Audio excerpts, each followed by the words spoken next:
Hello all. Today we shall be talking about Roman art circa 509 BC and 337 AD. Let us understand the objectives of this lesson. Acquire the basic vocabulary, concepts and criteria for understanding, interpreting and analyzing Roman art. Encounter significant works of Roman art and will begin to assemble a repertoire of visual references that will serve them well when they study later works influenced by Roman art. Students will understand and appreciate the role of values, beliefs and ideas in shaping Roman art. Students will also explore the subject matter and themes of Roman art through a variety of processes, techniques and materials to gain a better understanding of how and why Roman art was created. Let us look at the contents of the chapter. We will look into greater details in the portraiture and various types. Then we will look at sarcophagus and painting. Roman sculpture can be divided into three main forms: statues, busts and architectural. Statues discussed below are the main concern of this article. Busts of emperors and other public figures were common throughout the empire. Civic pride was also expressed in the form of architectural sculpture, including narrative reliefs upon triumphal arches and columns. Roman sculpture strengths lie in its portraiture. They were not concerned with the ideal like their predecessors, but they produced characterful works and in narrative relief scenes. Their beauty lies in their complex and ever-evolving stylistic treatment of human features and character. The formative age of Roman sculpture and art generally was the Republic 500 BC to 0, while the mature age was the Empire ca 0 to 500. In addition to mythological works, the Roman produced a great volume of civic sculpture celebrating statesmen and their achievements.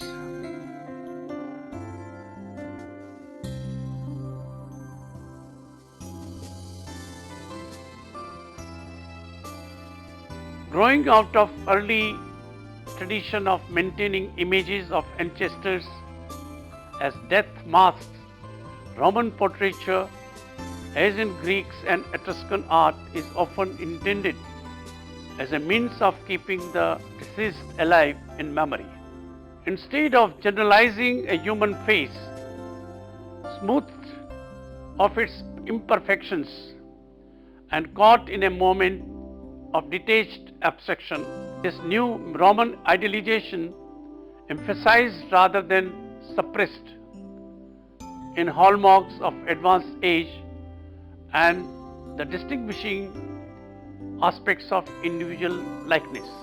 The most famous portraits from Rome were the head detached from the body or bust. The head was not a part of the Greek tradition, but was common among the Etruscans.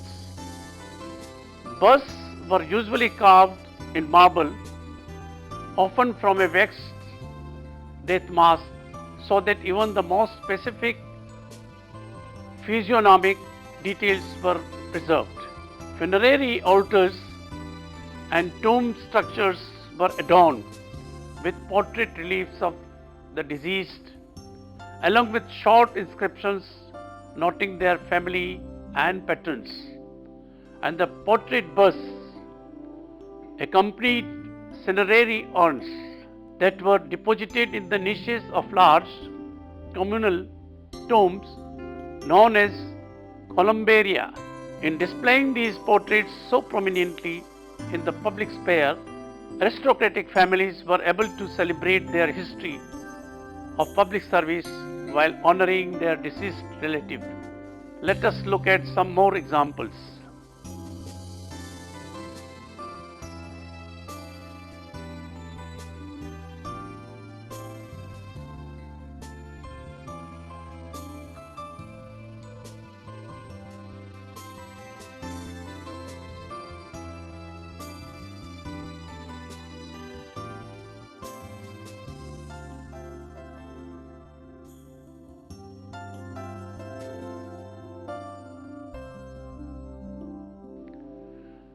One of the most important subjects of Roman sculpture in the round was naturally the emperor himself.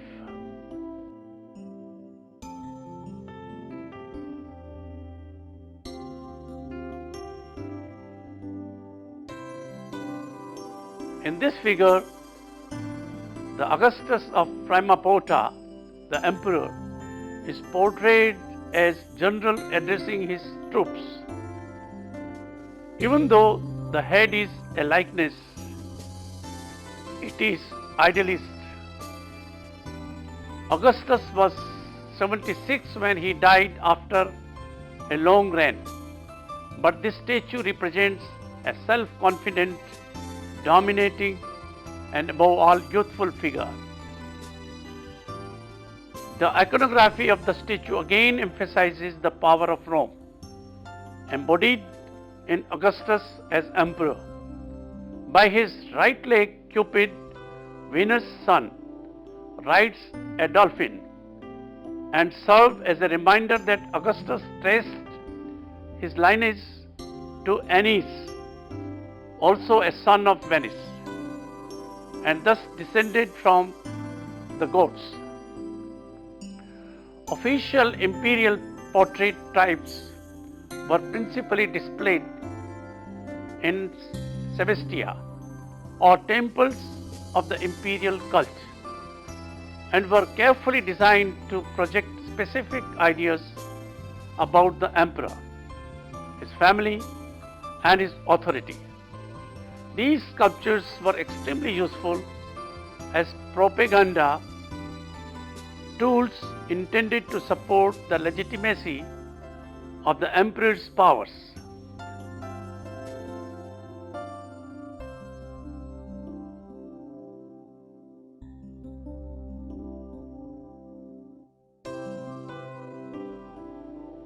The statue depicts a man addressing a gathering, his arm outstretched and slightly raised, a pose expressive of rhetorical persuasiveness. The orator wears sturdy laced leather boots and a folded and draped toga, the characteristic garment of a Roman senator. According to Pliny the Elder, large statues like this were often placed atop columns as memorials. It could also have been mounted on an inscribed base in a public space by officials grateful to Aulus' benefactions on behalf of their city.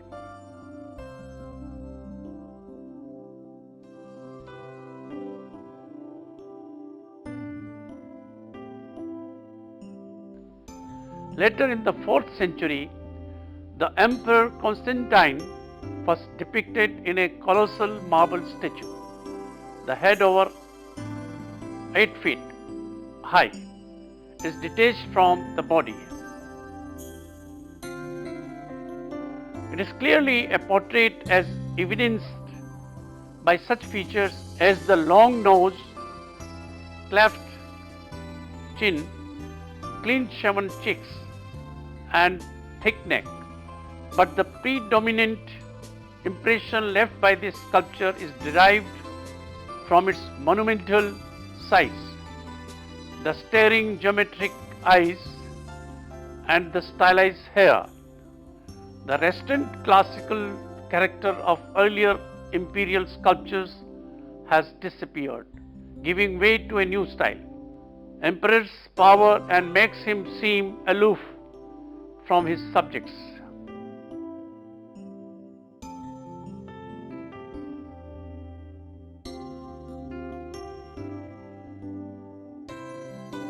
The equestrian monument is a Roman innovation.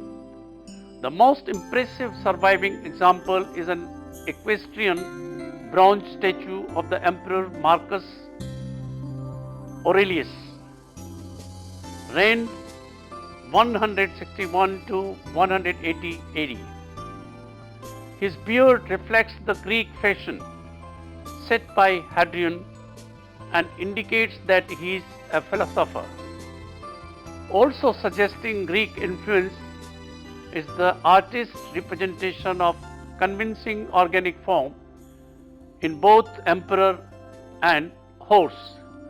Veins, muscles and skin folds of the horse are visible as he raises his right foreleg, turns his head and lifts his left hind leg so that only the toe of his hoof touches the ground. His apparent eagerness to set out is controlled and counteracted by the more sedate emperor, who originally held reigns that have since disappeared. In the 1st century BC, portraits of upper middle class women were carved. Her well observed, recognizable features, a strong nose and jaw, heavy brows, deep set eyes, and a long neck contrast with the smoothly rendered flesh and soft sensual lips. Her hair is piled high in an extraordinary mass of ringlets, following the latest court fashion. Executing the head required skillful chiseling and drill work, a technique for rapidly cutting deep grooves with straight sides, as was done here to render the holes in the center of curves. The overall effect, especially from a distance, is quite lifelike. The play of natural light over the more subtly sculpted marble surfaces simulates the textures of real skin and hair. Curls frame the face and rise upward. Deep carving creates strong oppositions of light and dark that aid to the sense of mass supported by the delicate, smoothly carved surfaces of the face and neck. Let us look at some more images.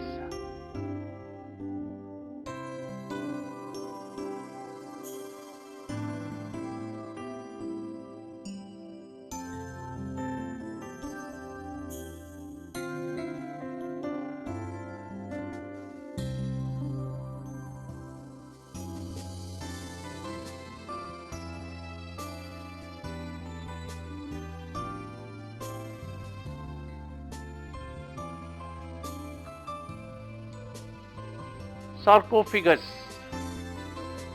Roman sarcophagi, mainly dating from the 1st to 4th centuries AD, offer examples of intricate reliefs that depict scenes often based on Greek and Roman mythology, or mystery religions that offered personal salvation and allegorical representations. Roman funerary art also offers a variety of scenes from everyday life, such as game playing, hunting, and military endeavors.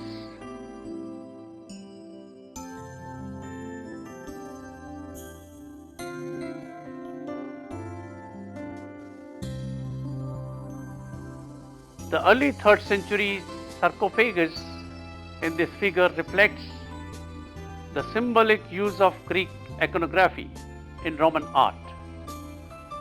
Four standing nude males represent the seasons, but these are somewhat more self-consciously affected, and the anatomy is differently proportioned. At the center, Bacchus sides astride a panther and holds Thyrsos, a phallic staff surmounted by a pine cone. The other figures are traditional participants in Bacchic rites. Stairs, goats, cupids, and Menedus. Fringed female followers of Bacchus. Pholia's motifs refer to winds and Bacchus' role as goat's swine. Also look at this image and some more.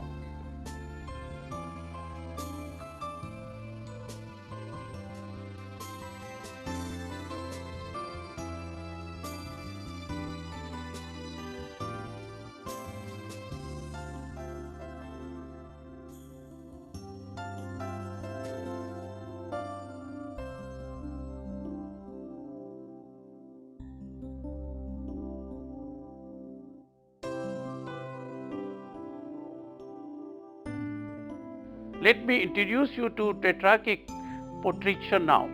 In 235 AD, when Rome was restored by Diocletian, 284 to 305 CE, a military commander, he also began an increasingly autocratic form of ruler, and the social structure of the empire became increasingly rigid. In 293 AD, he devised a form of government called Tetrarchy or rule of four, in which each Augustus designated a subordinate and heir who held the title of Caesar. Diocletian's political restructuring is paralleled by the introduction of radically new, hard style of geometry-sized abstraction, especially notable in portraits of tetrarchs themselves.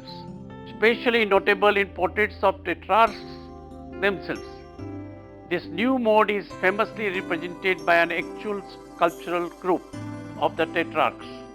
The four figures are nearly identical, except that the senior Augusti have beards. The juniors, the Caesars, are clean-shaven. Dressed in military garb and clasping swords at their sides, they embrace each other in a show of imperial unity, proclaiming an alliance rooted in strength and vigilance. As a piece of propaganda and summary of the state of affairs at the time, it is unsurpassed. The sculpture is made of porphyry, extremely hard, purple stone from Egypt that was reserved for imperial use. The most striking features of the tetrarchs, the simplification of natural forms to geometric shapes, flexibility with human proportions, and the emphasis on a message or idea appear often in Rome art by the end of the 3rd century. Moving on to painting now. Roman murals provide the greatest evidence of Greek Hellenistic painting, most of which no longer survives. These mural paintings were executed in bon fresco, and small amounts of wax were added to increase the surface shine. As a result of durability of this technique, as well as the covering of volcanic ash, many murals from Pompeii and Herculaneum have survived in relatively good condition, and they provide a remarkable panorama of Roman painting. The wall decoration of Pompeian houses have been divided into four chronological styles. The first style is found during the period of the Republic, BC, and typically simulates the architecture of the wall itself. The second style begins under the Republic and continues into the early empire. The third and the fourth styles are imperial, ending with the eruption of Vesuvius. Each house was painted according to a particular style, depending on its chronology. Look at these images in the first style.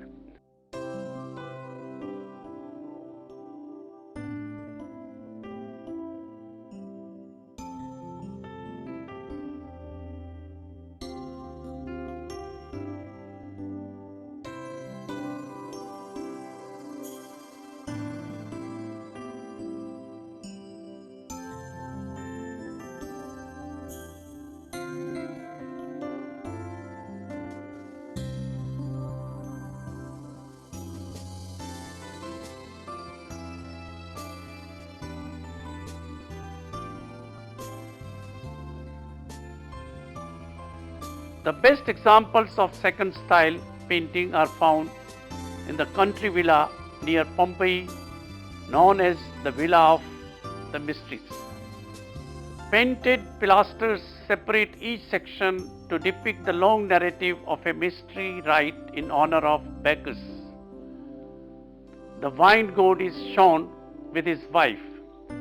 The red background, Pompeian red, was made of pigment ground from cinnabar, which was expensive and had to be imported from Spain. The narrative continues around the walls of the room, uninterrupted by shifts in the actual architecture. Let us look at more examples.